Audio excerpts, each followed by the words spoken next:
Hello ကြိတ်ပါဒီနေ့ KFC ကအမာလာရူဇဲချက်ကြော်ဆက်အရင်နေမိချင်းမှာစားမလို့ပါဖူပနာပဲမှာပါမယ်လာငါတော့မှာလဲ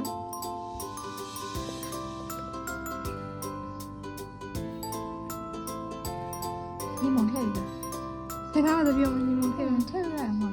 နင်ဟာဘူးအဲ့ဖူပနာစားရင်သူကညထည့်ပြီးစိတ်ဆိုးလာဟာတော့ 干嘛来着？50 to 30 minutes。 你的意思吗？还有用，你的用。三个汤圆，少呀，少阳吗？妈呀，对呀，少呀。三个汤圆没有加。对呀，三个汤圆没有。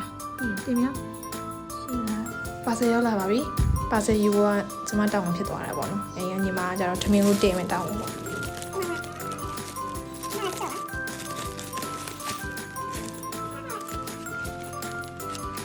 ချက်သားဆိုင်နည်းနည်းတီးနေပါလား။အတုံးနည်းနည်းတီးပါတယ်။ဒါပေမဲ့လည်းစားလို့ကောင်းပါတယ်။ဒါတော့မာလာဆော့ပါ။ဈေးကတော့ rating 8 out of 10ပေးပါတယ်။နည်းနည်းလေးကောင်းမှုရပေါ့နော်။မာလာနှစ်စားတာ။အဆုံးထိကြည့်ပြီးတော့ကျေးဇူးပါ။